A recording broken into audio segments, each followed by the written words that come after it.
Je suis aujourd'hui à Lando chez Aman SARL ou plutôt chez Aman Ingénierie SARL avec Vincent Aman, 3 fois Aman, et je voudrais savoir ce qu'est exactement le procédé Comprex, en quoi consiste ce service et quels en sont les avantages.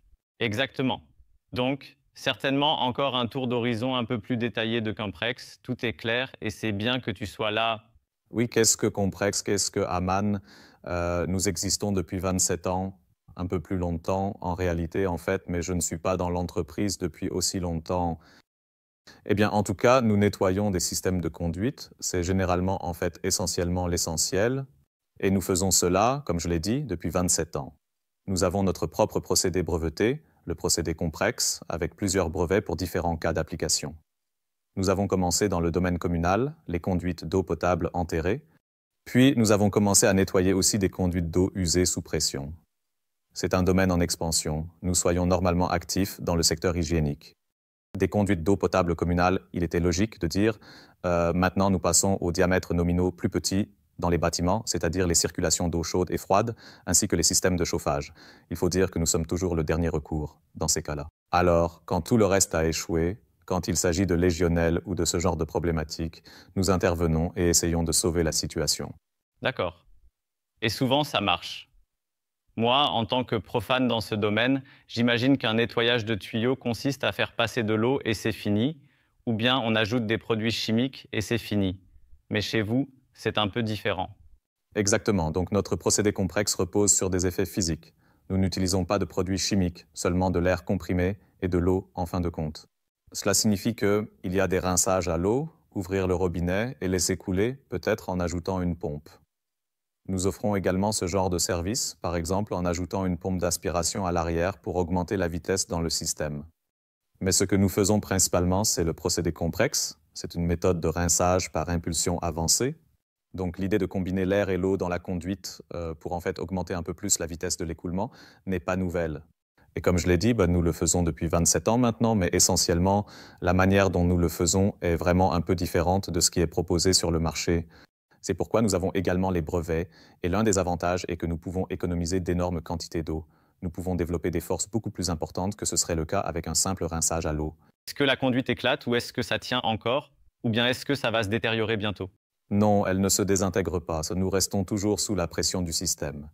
Cela signifie également pour un profane que si une conduite d'eau potable fonctionne normalement avec environ 4 à 5 bars, nous restons en dessous. De même dans l'industrie, qui était notre troisième domaine de développement. Si un système de refroidissement fonctionne à 6 bars ou quelque chose comme ça, nous ne dépassons normalement pas cette pression, sauf si cela est convenu avec le client, en procédant progressivement. Le client dit « c'est cool, pouvons-nous aller un peu plus haut pour obtenir des effets encore plus grands ?» Cependant, plus de pression ne signifie pas toujours plus de performance de nettoyage. C'est un équilibrage des paramètres en fin de compte. Et là, nous sommes très prudents en fin de compte malgré tout. Et tu as mentionné brièvement les avantages, notamment l'économie d'eau. Avez-vous des tests? Avez-vous des chiffres concrets sur combien on économise réellement? Cela dépend toujours un peu de l'application, bien sûr, mais nous avons énormément de tests de produits, nous y reviendrons plus tard, où il s'agit vraiment de conduite de produits dans l'industrie, c'est-à-dire l'industrie des biens de consommation, en partie aussi l'industrie pharmaceutique, où nous pouvons économiser jusqu'à 97% d'eau par rapport à un rinçage traditionnel à l'eau, qui reste la norme actuelle. J'ai parfois presque honte de dire ces chiffres, car personne ne te croit au début. Cela semble fou, mais c'est effectivement le cas. Et nous ne faisons pas cela seulement ici sur nos installations d'essai et pouvons le produire là-bas, mais nous avons également constaté que si nous atteignons 97% ici sur l'installation de test, nous atteignons encore 90-93% en conditions réelles sur l'installation de production. Et en plus, ce sont des économies énormes. C'est aussi ce qui crée actuellement un énorme nouveau marché pour nous, tout le thème de la durabilité et de l'innovation durable. Tout le monde en parle, économiser les ressources, économiser l'eau. L'eau est une ressource incroyablement précieuse et nous pouvons apporter une contribution assez importante, notamment en ce qui concerne l'eau, le nettoyage avec de l'eau. Normalement, il faut aussi chauffer l'eau, mais si l'on veut être durable, c'est évidemment un problème. Exactement. Donc même là, parfois, quand nous sommes dans le domaine de l'eau potable, bien sûr, pas les conduites d'eau potable enterrées, normalement par un rinçage à l'eau, mais cela a des limites, car il ne peut tout simplement pas mobiliser et évacuer autant que nous le pouvons. Il n'y a pas de chauffage.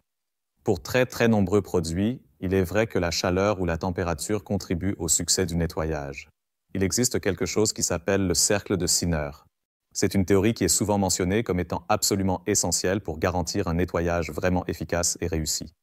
Le tout premier facteur est la force mécanique, c'est-à-dire nous-mêmes dans ce cas précis. Cela a été jusque-là très négligé car on ne peut libérer que des forces très limitées simplement augmentant la vitesse d'écoulement. Ensuite, il y a facteur temps, facteur température et facteur chimie. Et ce cercle vicieux ne signifie rien d'autre que, en réalité, si j'augmente un facteur, je peux réduire les autres. Autrement dit, si j'ai beaucoup de temps, j'ai besoin de moins de force mécanique, moins de produits chimiques, moins de température. Si j'augmente la température avec la même force mécanique et la même chimie, je peux peut-être gagner beaucoup de temps. Et dans ce cas, nous en arrivons à dire que si j'élimine complètement la chimie, comme c'est souvent le cas, alors j'ai besoin de beaucoup plus de temps, de température et de force mécanique, si je n'ai ni temps ni température. Oui, donc force. Et c'est là que nous intervenons. Nous sommes bons pour introduire de la force mécanique dans les conduites avec le procédé complexe, difficile. Et ainsi, en plus de la température que nous pouvons économiser dans les systèmes ou les conduites de produits qui sont nettoyés, nous pouvons également économiser du temps. Et là aussi, il arrive que nous puissions, fréquemment, nettoyer avec de l'eau froide à environ 18 degrés, qui rend le processus très efficace, au lieu de l'eau chaude à environ 80 degrés. Cela représente bien sûr une énorme économie d'énergie et est donc également bénéfique pour les efforts de durabilité des entreprises. Et puis, il arrive très souvent que nous économisions aussi entre 60 et 80% de temps. Et quand on sait combien de processus de nettoyage il y a dans l'industrie, par exemple, il y a des tâches qui prennent simplement juste du temps. Donc rien d'autre n'est fait entre-temps. Il faut aussi simplement nettoyer le système. C'est aussi un très considérable avantage, car moins d'arrêts signifie certainement plus de temps de production potentiellement accrue et significative, plus de rendement, plus de profit. Cool. Il s'agit de parler du complexe. Vous faites la distinction entre les services et la construction d'installations. Peut-être peux-tu en dire un peu plus à ce sujet? Nous venons du secteur des services. C'est là que nous avons commencé il y a 27 ans, dans le système d'eau potable. Et là, c'est principalement des services pour les municipalités. Il y a parfois une application dans une station d'épuration, où nous installons une installation. La plupart restent cependant un service. Et la même chose s'applique bien sûr aux installations d'eau potable, les conduites d'eau dans les bâtiments ou encore les conduites de chauffage. Il n'y a tout simplement pas la demande nécessaire pour que cela vaille la peine d'installer une installation fixe. Cela signifie que nous intervenons toujours en tant que prestataire de service. Pour cela, nous disposons de 25 équipements de service au total. Des véhicules ensuite. Exactement, c'est un Sprinter avec une remorque de 3,5 tonnes. Il y a un compresseur, il y a un groupe électrogène diesel. Nous arrivons avec un attelage, soit un Sprinter plus une remorque de 3,5 tonnes qui fonctionne en fin de compte. Cela signifie compresseur, unité intégrée et réservoir sous pression, système de commande logiciel qui contrôle les impulsions en principe, par exemple. Cela nous permet de nous déplacer dans toute la République fédérale. Nous nous rendons également très régulièrement dans les pays germanophones à l'étranger. Donc en général, dans la région DACH, mais aussi dans d'autres pays européens. Donc si le besoin est là et que le client le souhaite, nous nous rendons partout en Europe en fin de compte. Cool, d'accord. Nous ferons encore une vidéo séparée pour l'extension. Beaucoup de choses à raconter en ce moment, mais je pense que c'était déjà un bon tour d'horizon également. Si, en tant que client industriel, je suis maintenant convaincu par Comprex et que je dis d'accord, je veux essayer, comment puis-je y accéder? Comment puis-je vous faire venir dans mon installation? Il suffit d'appeler. Donc, bien sûr, prendre contact, c'est logique. Et puis, il y a différentes options. Cela dépend toujours du cas d'application et du problème que le client a. Soit nous venons avec un service, ce qui va généralement de pair avec une planification préalable. Cependant, l'un de nos ingénieurs se rend sur place lorsque le système présente une certaine complexité. Si c'est juste un échangeur de chaleur ou un système très petit et simple, on peut bien sûr régler cela en ligne, par exemple via une réunion Teams. Pour Planwerk, quand c'est plus complexe, un ingénieur vient, examine, documente et s'accorde avec le client sur place sur ce qui doit être modifié. Nous n'avons pas besoin de beaucoup de modifications, mais parfois c'est inévitable. Ensuite, un rapport est rédigé pour que tout se passe harmonieusement lorsque nous intervenons. Une équipe de techniciens arrive, 1, 2, 3, 4 hommes, selon les besoins. Opération en plusieurs équipes le week-end, tout cela ne pose aucun problème. Donc, comme le client le souhaite, c'est une option. Si c'est une chose unique ou une histoire qui se répète très rarement, une fois par an ou quelque chose comme ça, par exemple, il y a aussi différentes autres possibilités de temps en temps, ou même peut-être différentes possibilités si cela devient une action plus longue. Nous avons derrière nous les installations qui sont des outils de moulage par injection plastique. Si un client souhaite maintenant nettoyer tous ces outils, ce n'est pas économique si nous devons y passer toute la journée avec 2 personnes. Cela signifie qu'il est également possible pour un client de louer l'un de nos appareils mobiles pendant plusieurs semaines, par exemple, de manière flexible et sans engagement. Il reçoit une formation, puis des programmes Boxcon sont installés dessus, qui sont à peu près adaptés à ces outils, mais qui peuvent encore être ajustés, et ensuite il peut les utiliser lui-même.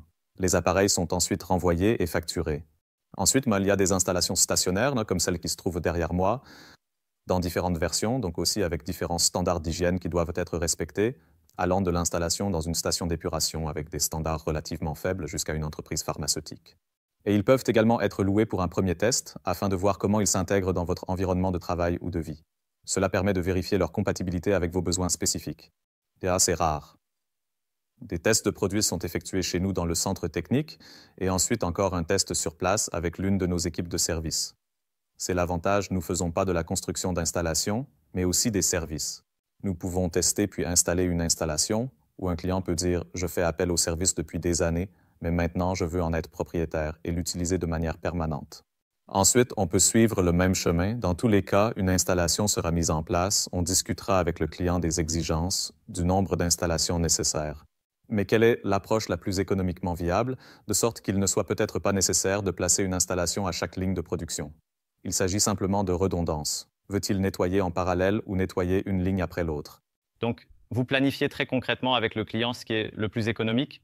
Nous essayons de trouver la meilleure solution pour toutes les parties concernées. Ensuite, les installations sont mises en place et intégrées. Nous avons des solutions mobiles, nous avons le service et nous avons l'intégration fixe qui communique avec le système de contrôle central du client et est intégré de manière permanente dans les processus. C'est ce que nous préférons à la fin. D'accord. Et si j'achète vraiment l'installation de manière stationnaire, est-ce que je l'achète définitivement ou est-ce que je la loue? Nous sommes relativement ouverts. Comme toute entreprise, nous réfléchissons bien sûr aux autres possibilités. Actuellement, il est effectivement possible d'avoir une option de location à moyen terme, par exemple de plus... D'abord, il dit d'accord, moi je l'ai chez moi pour 1 an, c'est plutôt pour les unités plus mobiles, afin que le client puisse essayer plusieurs choses, car il y a vraiment beaucoup de domaines d'application. En plus de la conduite de produits, on peut faire des circuits, nettoyer des échangeurs, et ainsi de suite. Et nous avons encore un client, nous avons fait des tests ici, il l'aime, les résultats sont satisfaisants. Maintenant, ils veulent l'essayer plus. Ils louent l'installation pour 3 ou 4 mois, elle sera installée là-bas. Ensuite, une décision sera prise pour savoir si nous passons à la conception réelle de l'installation. Nous avons des solutions standards qui permettent de faire des essais jusqu'à un certain point. Et lorsqu'il s'agit d'une solution très précise, avec un profil d'application très exact ou exactement concret, nous pouvons bien sûr entrer dans les réglages fins. D'accord, je crois que nous avons tout. Bien, nous avons maintenant tout. J'ai été ravi d'être ici. C'était intéressant d'avoir une vue d'ensemble sur Comprex, et j'espère que les deux. Peut-être que tu as entendu quelques nouvelles choses maintenant? Je pense que oui, même si je suis là depuis si longtemps. Oui, toujours quelque chose de nouveau. Très bien, très bon. C'est bien que vous soyez venus jusque-là.